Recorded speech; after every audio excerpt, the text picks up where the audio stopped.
अगर आपने ये प्रेशर ना चेक किया तो ये प्रेशर आपको कई सालों पे यहाँ पे आएगा। फिर नेक्स्ट वीडियो में मैं आपको बताऊंगा कि वॉशरूम से स्मेल क्यों आती है।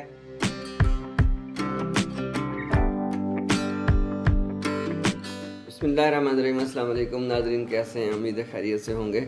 मकान कहानी के सिलसिले में आज पार्ट 7 हम लेके आए हैं और उसमें अपनी गुफ्तगू में हम शामिल करेंगे कि पब्लिक हेल्थ यानी सीवरेज का काम कैसे करते हैं, सैनिटरी का काम कैसे करते हैं जी। उसमें सबसे पहले आपके पास आर्किटेक्ट ने ड्राइंग बना के दी होगी आपको पब्लिक हेल्थ जिसे कहते हैं, सीवरेज और जैसे PPRC भी बोलते हैं इसको, यूपीवीसी सीवरेज का काम, PPRC वाटर सप्लाई का काम। ठीक है जी।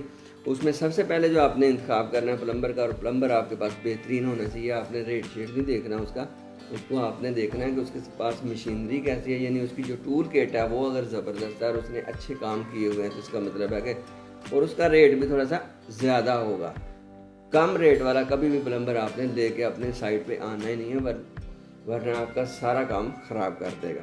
काम की नोयत कैसे होती है कि एक आम काम होते हैं जिसमें WC इंडियन लग गया या कमोड लग गया और शावर सेट लग गया, एक वैनिटी बन गई। लेकिन कुछ काम ऐसे होते हैं जिसमें एक्स्ट्रा यानी जैकूज़ी लगती है, शावर कैबिन बनते हैं, स्टीमर्स लगते हैं। उसके लिए तो वही प्लम्बर आप इंतखाब करें जिसने ये पहले कोई 10-20 काम किए हों। अब PPRC वाला काम जब प्लम्बर ने कर लिया तो उसको टेस्ट ज़रूर करें। PPRC की वायरिंग के बाद आपने प्रेशर ज़रूर चेक करना है और प्रेशर मीटर आपका होना चाहिए 120 से 150 तक, और 24 घंटे के लिए आपने उसको स्टैंड रखना है।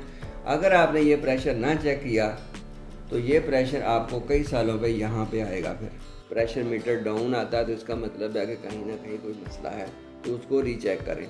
अहम तरीन बात यह है कि जब आप फर्स्ट फ्लोर का लेंटर डाल लेते हो तो उसके विद इन डेज आप टैंकी बनाओ, ओवरहेड वाटर टैंक बनाओ, और अपनी सारी जो प्लम लाइन है इसकी PPRC की उसको साथ ज्वाइंट कर दें और टैंकी को भर दें, और तब सारा प्लस्तर करो। पूरे घर को प्लस्तर करने में अगर आपका 1 महीना 1.5 महीना लगता है तो समझ जाएं कि 1-1.5 महीने में पाइप्स में पानी है। अगर कोई मसला मसाइल होगा तो अभी आपके ग्रे स्ट्रक्चर में ही निकल आएगा, जिसे आप हल करने का अहलियत रखते हो और आसानी से हल भी हो जाएगा।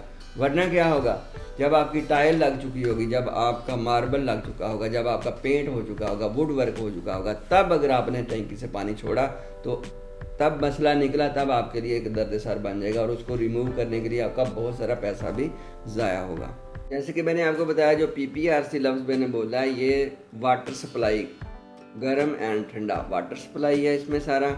और जो UPVC बोला है उसका मतलब है कि वो सारी सीवरेज की लाइन है। किचन के बारे में आपने, अच्छा जो पाइप यूज़ करने हैं आपने, उसकी जो मोटाई है उसका डाया क्या होना चाहिए। जो मेन सीवरेज है वो आपने 6 इंच से कम नहीं डालना। कमोड और इंडियन WC के लिए आपने 4 इंच से कम पाइप नहीं डालना, और वैनिटी के लिए 3 इंच का पाइप लाजमी डालें। और जो किचन है उसमें बिल्कुल 4 इंच से कम आपने पाइप नहीं डालना, क्योंकि किचन में आपको पता है बर्तन शर्तन धोते हैं, उसमें चिकनाई ज़्यादा होती है। वो 2 इंच का पाइप डाल देते हैं और फिर डेली वहाँ मसला बना रहता है जी, पानी नहीं जा रहा तो साफ़ करने पड़ते हैं। उसमें 4 इंच का पाइप इस्तेमाल करें आप। छत से जो पानी, बारिश का पानी उतारना है उसके लिए 2 पाइप यूज़ करें, 4 इंच के वो भी यूज़ करें, और दोनों साइडों पे स्लोप रखें ताकि कभी कभार एक पाइप अगर बंद हो जाता है, कोई मसला मसाइल बन जाता है तो दूसरा पाइप काम कर जाए।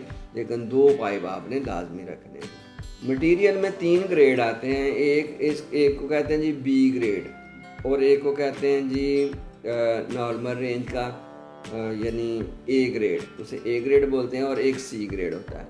B ग्रेड वैसे तो समझें कि B ग्रेड से मतलब है कि ये थोड़ा सा डाउन क्वालिटी का, लेकिन B ग्रेड जो होता है वो सबसे टॉप क्लास पड़ता है, फैक्ट्रीज में यूज़ करता है, और जो 2 कनाल का या बड़े घर या कनाल के घर में उसमें भी इस्तेमाल किया जा सकता है, और करना भी चाहिए अगर आपका बजट इजाज़त देता है।